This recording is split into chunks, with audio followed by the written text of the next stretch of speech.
오늘 좀 제가 배우고 싶은 가장 큰 목록은 해외 마케팅이에요. 제가 제일 궁금했던 게 똑같이 한국에서처럼 일본이나 해외에서 스폰서 광고를 돌린다고 하셨는데 거기에 대해서 사실 문화적 차이도 있다 보니까 광고에 제가 생각하는 건 컨텐츠거든요. 첫째 컨텐츠, 두 번째 도달인데 네. 도달이 돼도 컨텐츠가 안 좋으면 쓸모가 없잖아요. 그렇죠. 어떻게 보면 대부분 광고를 조금 하실 줄 아는 분들은 스폰서의 효율을 체크를 어느 정도 할 줄 아는데 그 효율 체크도 어떻게 하길래 제가 생각했을 때 일본 했을 때 저번에는 제가 좀 창피해서 말씀을 안 드렸지만 네네. 한번 일본 걸 하다가 제가 박살이 났었어요. 네, 뭐 그렇죠. 안 네. 되면 그럴 수도 있고. 그 대표님이 저번에 되게 툭 던지는 식으로 한국하고 한국의 한 2년 전 느낌으로다가 그냥 광고를 일본어로 번역을 해가지고 돌리면 그게 어느 정도 매출이 나오고 이 광고를 했을 때 사실상 한국, 일본 사람들이 신뢰도가 되게 정보를 입력하는 걸 되게 어려워한다. 네네. 그래서 아마존이라든지 이런 일본에 대한 대형 플랫폼에다가 제품을 등록했을 때 이탈률을 조금 막을 수 있다라고 네. 말씀을 주셨는데 이탈이 문제가 아닌 아예 구매가 안 나더라고요. 그래서 컨텐츠는 도대체 어떻게 나가는 건가 라고 해서 제가 그 컨텐츠도 한번 페이스북 쪽을 들어가서 봤는데 네네. 정확한 포인트를 못 잡겠더라고요. 사실 컨텐츠라고 하는 건 컨텐츠가 좋아야 됩니다 라지만 이 컨텐츠에 어떻게 보면 그 안에 핵심 키가 있거든요. 그 나라의 이런 문화, 예를 들어서 제가 옛날에 모낭충 비누를 팔았을 때 네. 광고에 대한 심의가 그렇게 까다롭지가 않았었고 네. 그리고 그 당시에는 눈에 보이는 혐오감을 이끌어주면은 구매 전환이 바로 나오는 시대였는데 지금 한국은 되게 많이 바뀌었잖아요. 네. 광고에 대한 제재도 굉장히 많고. 혐오감 있으면 이제 잘리죠. 네, 그렇게 하면 큰일 나죠. 이제 광고 징계받고 이러니까. 페이스북 주소 떨어진 다음에 이제 막혀. 네, 그리고 서로 신고하는 문화가 우리나라에 아주 발달됐기 우리 때문에 서로 이제 네. 아름다운 문화. 아름다운 문화. 이 광고 잘 나가네? 그러면 바로 신고. 불쾌함 이렇게 한번 눌러주고 불쾌함을 조장. 그러니까 이게 보면은 제가 보는 한국의 마케팅 시장은 어떻게 보면 좀 예를 들어서 저도 티 브랜드를 하니까 한국의 티트리트라는 제품을 좀 설명을 할 수 있을 것 같아요. 네. 티트리트 아시나요? 잘 몰라야죠. 한국의 그 바이포엠인가 포엠스토리라는 곳에서 하는데 거기는 어떻게 보면 광고회사 대표들이 뭉쳐서 만든 회사예요. 네네. 근데 그 회사가 티 시장을 어떻게 보면 처음으로 온라인에서 판매를 좀 열었던 대표적인 케이스입니다. 그래서 제가 보는 광고에서는 별다른 다른 건 없는데 첫 번째 주자다. 그거에 대한 가장 특혜를 많이 봤어요.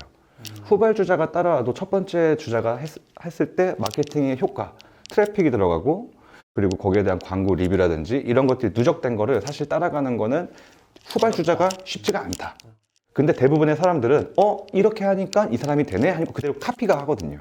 근데 카피가 전부가 아니기 때문에 그런 어떻게 보면 컨텐츠의 키를 조금 배우고 싶습니다. 그래서 그 컨텐츠에 대해서부터 조금 풀었으면 좋겠어요. 그래서 컨텐츠요. 네네. 예를 들어서 영상을 만들 때 이제 대표님이 만든 일본의 가장 반응이 효율이 좋았던 광고 영상을 잠시 보고 넘어가겠습니다.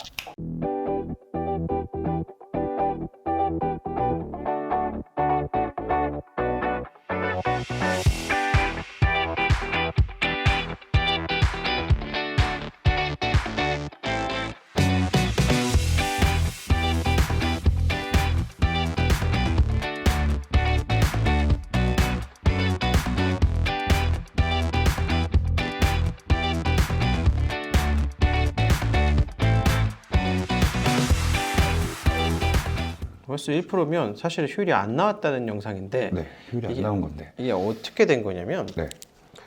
일본은 트래픽이 샌다라고 말씀드렸잖아요. 그러니까 일본 고객들은 한국은 사실 트래픽이 덜 새는 이유는 뭐냐면 페이게이트까지의 연동이 좀 스무스해요. 다시 한번. 내가 물건을 봤어. 네. 결제를 하는 데 있어서 한국도 옛날에는 막 용산에서 물건 살 때를 생각해 보시면 힘들었어요. 그쵸. 근데 요즘은 네이버 페이, 뭐 아니면 카카오 페이, 네네. 아니면 카드 뭐 그 간편 결제 같은 거 있잖아요. 앱 결제로 네네. 실제로는 이 부분은 이제 고급스러운 말로 심리스하다고 표현하는데 내가 구매에 의향이 생기고 결제를 하는 데까지 있어서의 방법이 굉장히 쉬워요. 그런데 아직 일본은 이게 이제 간편 결제 시장, 일본은 이제 페이페이, 라인페이, 뭐 이제 페이페이랑 라인페이, 페이페이가 야후 거고 라인페이는 네이버, 그러니까 하여튼 뭐 네이버 뭐지 라인 건데 네네네. 라인인데 얘네 둘이 이제 합치기로 했죠. 네네. 페이페이, 라인페이 하나라고 하면 그 다음에 일본에도 간편 결제가 한 15개쯤 있어요. 네네네. 뭐 도코모 페이도 있고 소프트뱅크 페이도 있고 뭐 있지만 이게 그렇게 활성화되어 있지 않다. 왜 그러냐면 하나 더 넘어가 보면 일본 분들은 신용카드를 두 분에 한 분 정도밖에 안 갖고 계세요.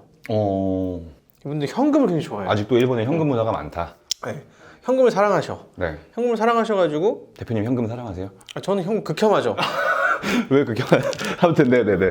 아니 현금은 계좌에 이렇게 숫자로 찍혀 있으면 되지. 이걸 뭐 들고 다니고 불편하죠, 이런 굉장히. 불편하단 말이에요.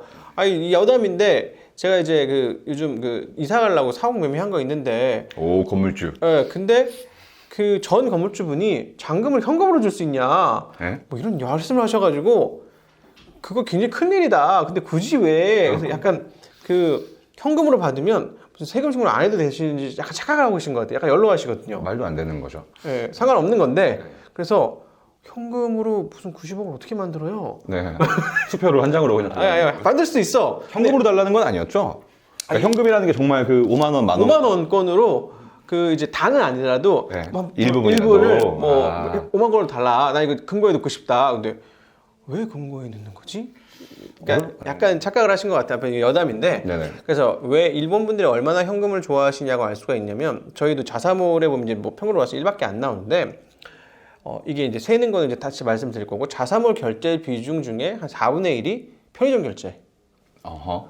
편의점 결제가 뭔가라고 하면 내가 이걸 구매를 하면 이제 QR 코드라든가 이걸 하나 받아요. 이걸 가지고 편의점 가서 이거 찍어. 네. 찍고 현금을 내는 거예요.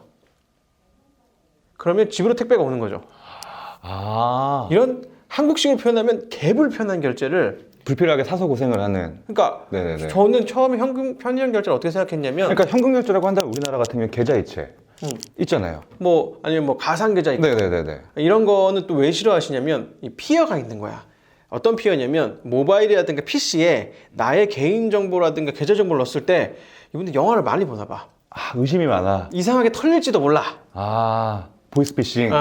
그러니까 나는 only 믿는 거는 캐시야. 그래서 나 믿는 로손 이런 편의점 가가지고 이거 찍고 2만엔 아니 뭐 2만엔짜리 우리 안 파니까 2천엔 3천엔 이렇게 내면은 안심이 되시는 거죠. 아. 그러면 물건이 이제 택배로 집으로 가는 거예요. 그러니까 우리는 보통 주문할 때 침대에서 이렇게 뒹굴뒹굴 거리다가 이거 좋아 보이네 하고 띡 하고 뭐 페이스 아이디를 이렇게 인증한다든가 그쵸. 지문 딱 손을 있고. 이렇게 넣고 내일 택배가 올래나 이런 건데 그게 아니고 이분들은 이거 좋아 보이네 개초에 편의점 가. 그래서 결제하기 딱 누르면은 이메일로 이 QR코드가 와요. 그걸 들고 이제 옷을 갈아입고 집 앞에 있는 편의점 가는 거지. 가가지고 내가 샀어요 이렇게 하면은 띡 하면은 뭐 2,300엔입니다 이거 내면은 그때부터 이제 물건이 출고가 시작이 되는 거죠. 그러니까 한마디로 일본은 조금 번잡하더라도 그래도 안전한 걸 되게 선호하는 그런 사상이 자리 잡아 있다. 그렇죠. 네. 그러기 때문에 제가 이제 거기서 연결된 건데 전환값들이 다른 데로 이렇게 빠진다.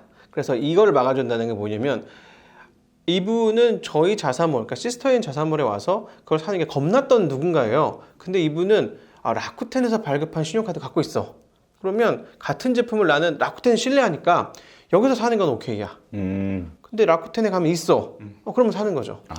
이런 게 이제 라쿠텐, 이제 아마존, 큐텐. 네네. 그러니까 저희가 뭐 로아스가 뭐 2 미만이면 사실은 되게 광고 돌리기 힘들지만 평균이 2 미만이어도 광고를 돌릴 수 있는 이유는 일로 절로 세는 것들을 다 모아서 네네. 로아스 계산을 다시 돌리는 거죠. 자, 그럼 여기서 제가 궁금한 게 하나 생겼습니다. 라쿠텐의 제품을 등록하기 위해서는 한국에 뭐 어떻게 보면 스토어팜? 라쿠텐에 등록하기 위해서는 2019년 이전 버전에는 네네. 일본의 회사가 필요했어요. 네네. 근데 라쿠텐이 경쟁 상대가 있잖아요. 네네. 원래 큐텐이라는 회사가 있었고 이 큐텐은 뭐 G마켓 창업자가 이제 만든 회사였는데 이 큐텐을 2019년에 이베이에 매각합니다. 일본 큐텐만 이베이 매각이 돼요. 네네네. 그래서 이 일본 큐텐이 일본에 매각이 되면서 이베이가 이제 한국에서 G마켓 옥션 열심히 했는데 이제 요즘 이제 뭐 쿠팡 이런 데 밀리니까 네네네. 우리 일본으로 가야지 이러고 간 거예요. 가가지고 이제 일본에 플레이를 하다 보니까 이 큐텐은 원래 크로스보더 플랫폼이라고 해외에서 뭔가 사서 연결해 주는 거를 원래 잘하던 회사예요. 네네. 그러니까- 대표님 여기서 잠깐 말 끊어서 죄송한데 우리 시청자분들이 어떻게 보면은 광고의 핵심 용어를 좀 모르니까 대표님이 영어로 말하고 제가 자막으로 때릴게요 그냥. 네, 죄송합니다. 어떤 거 말씀해 주시면 설명해 드릴게요. 소비자들이 우리 광고 영어를 쓰다 보면은 크로스보더 플랫폼 역직구 직구 뭐 이런 거예요. 네네네네. 그런 건데 큐텐은 원래 이걸 잘하던 회사였다 보니까 일본의 그 기존에 있는 커머스 플레이어들이 뭐 못한다는 게 아니라 여기에다 다양성을 만들기 위해서 중국 업체, 한국 업체, 뭐 동남아 업체까지 막 입점을 시켜요. 네네. 그리고 물리비를 조금 지원해주면 굉장히 풍성해질 거 아니에요. 네네네. 우리는 라쿠텐이나 기존의 아마존이 안 갖고 있던 어떤 풍성함을 가지고 가겠다라고 이제 큐텐 영업을 쫙 시작을 한 거죠. 네. 그러니까 라쿠텐이 원래 되게 폐쇄적이었어요. 해외 기업은 안 받아줘. 무슨 소리야. 그리고 국내 기업도 라쿠텐 입점 조건이 어땠냐면 그 창업 후 3년 이상 되게 까다로웠구나. 뭐 재무평가 이렇게 나와야지만 우리는 네. 인증된 애들만 라쿠텐 넣어준다.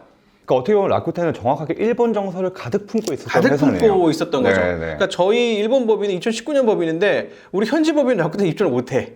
이런 상황이었어요. 자, 여기서 또 잠깐 하나 끊어가겠습니다. 일본 법인은 2019년에 설립했다고 하셨는데 네네. 일본의 회사가 지금